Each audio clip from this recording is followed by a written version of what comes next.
There's something sitting in your house right now that can turn into soap. Not store-bought soap, not factory-made, actual working soap, and most people throw it away without thinking twice. No machines, no chemicals from a lab, no complicated process, just two basic things that have been used together for thousands of years. And here's what makes it even more interesting. This isn't a DIY alternative. This is how soap was originally made. Long before brands, packaging, or ingredient lists you can't pronounce, people were already cleaning themselves using this exact method. And it worked. Today, I'm going to show you how it actually works, how to make it step by step, and what you'll realistically end up with.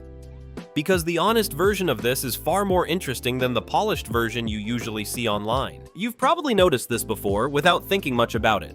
When ash gets wet, it doesn't just feel like dirt, it feels slippery, almost like soap. That's not your imagination. Inside wood ash are natural compounds that, when mixed with water, create an alkaline solution. Not in a complicated lab-made way, just naturally. And that solution does something very specific. It starts breaking down fats. At a molecular level, this is the exact same process that every soap relies on. Fat meets alkali, and they transform. The reaction has a name, saponification. But the idea is simple. You combine a fat with an alkaline liquid, and they rearrange into two things.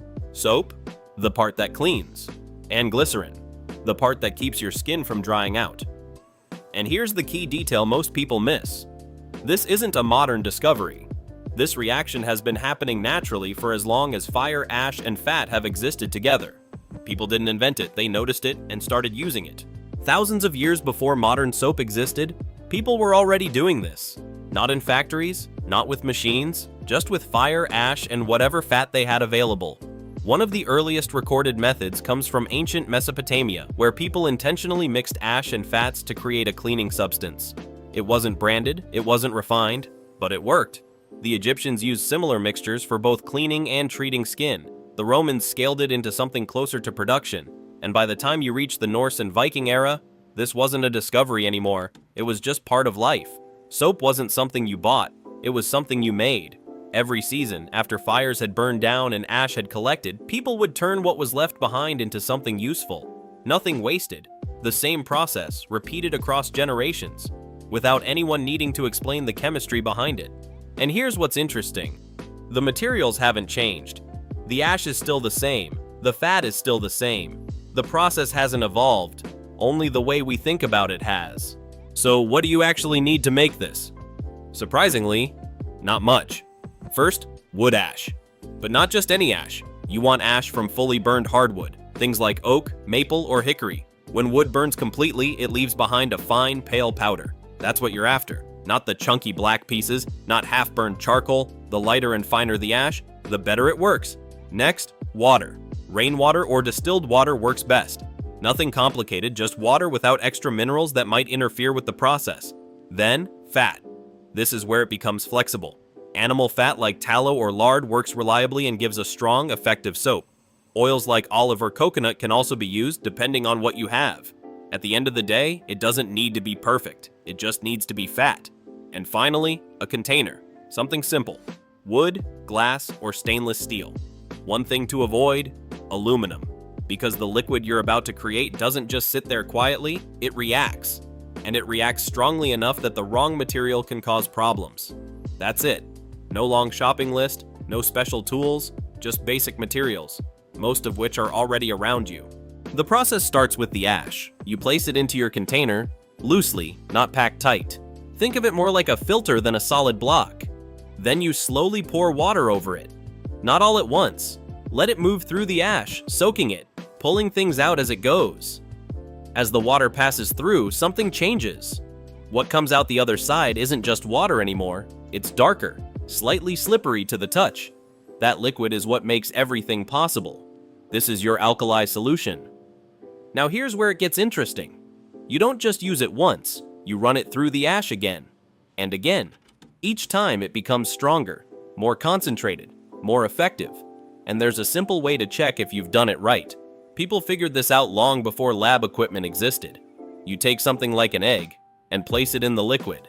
If it sinks, it's too weak. If it floats slightly, just enough to show part of the surface, it's ready. Simple test, no tools needed. Once you have that, you move to the next step. You take your fat and gently warm it. Not boiling, just enough to melt it into a liquid. Then slowly, you combine the two. And this part matters. You always add the alkali into the fat, not the other way around. As you mix them, you'll notice the change almost immediately. The liquid thickens, turns cloudy. What you're watching is the reaction happening in real time. From here, it's just patience, low heat, slow stirring. Over time, the mixture transforms from thin to thick to something closer to a paste. And eventually, what you have isn't just a mixture anymore. It's soap. Now here's where most people get surprised. Because what you end up with probably isn't what you're expecting. It's not going to look like a perfect hard bar of soap. No smooth edges, no factory finish. Instead, what you get is something softer, more like a thick paste, scoopable, spreadable, stored in a jar. And that's not a mistake. That's exactly what it's supposed to be. Because this type of soap is made using a different kind of alkali, one that naturally creates a softer result. And honestly, once you use it, that difference starts to make sense. It lathers easily, spreads quickly, and it feels different, not stripped, not overly dry. And there's a reason for that. When soap is made commercially, one key component is often removed and sold separately. Here, it stays, which changes how it feels on your skin. If you do want something firmer, there are ways to push it in that direction. But the natural result? A soft, usable soap that does exactly what it's meant to do. No more, no less. Once you have the base soap, you can leave it exactly as it is, or you can make it your own. This is where it stops being just a process and starts becoming something personal. Because at this stage, you can add simple things that change how it feels, smells, and even how it performs. Dried herbs, for example. Something like mint adds a light, fresh feel. Lavender brings a softer scent and has naturally soothing properties. Nothing artificial, nothing complicated, just small additions that shift the experience. Even a few drops of essential oil can completely change the character of the soap. And the best part is, you control it. No ingredient list to read, no hidden chemicals, just what you choose to put in. Over time, you end up with something that feels less like a product and more like something you actually made for yourself. And once you get used to that, it's hard to go back. Now here's something worth thinking about. Most people use soap every single day, without ever really questioning what's in it. Long ingredient lists, synthetic fragrances, chemicals you can't pronounce, and over time that just becomes normal. But your skin isn't just a surface, it absorbs. That's why things like patches and creams work, because what you put on your skin doesn't just stay there. And when you start thinking about that, even a little, it changes how you look at everyday products. This isn't about fear, it's about awareness.